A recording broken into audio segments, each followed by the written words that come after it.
my senses.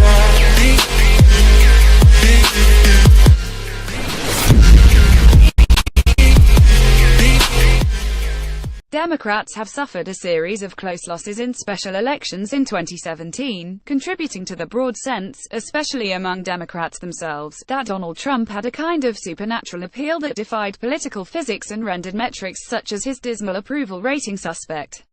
The anti-incumbent wave in Virginia has dispelled that particular form of magical thinking. Trump is a deeply unpopular president, and his party is in serious danger of losing control of the House, many of its down-ballot offices, and conceivably even the Senate. To be sure, Virginia has unique demographic qualities that may have enhanced the power of the anti-Trump wave. It is a racially diverse state with a high proportion of college-educated voters.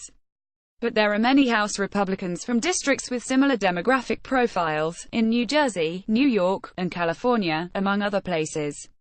The suburbs alone could offer up enough Republican defeats to flip the House in 2018.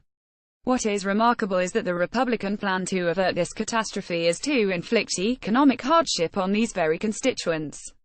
The party has convinced itself that the solution to its unpopularity is to vote through an unpopular plan to combine tax cuts for corporations and rich people with tax increases on a large minority of the middle class.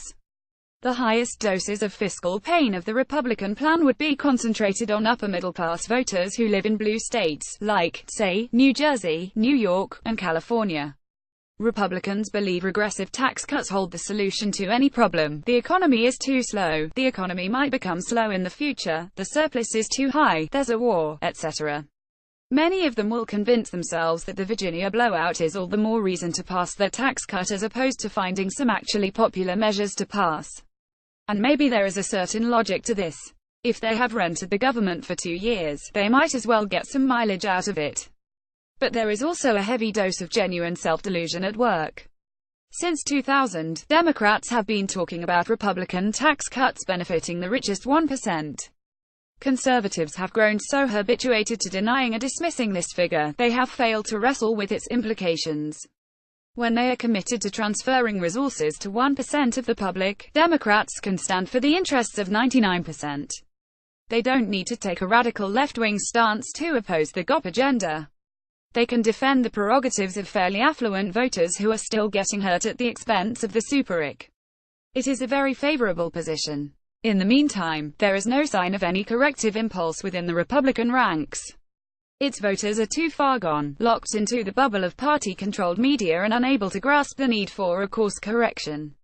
Fox News and other conservative media have already shifted the blame onto Ed Gillespie and his supposed failure to embrace Trump, after Gillespie had won the praise of no less a Trumpian loyalist than Steve Bannon. Its elites can think of no course of action other than to extract as much value as they can, as quickly as they can. They are going to face a reckoning.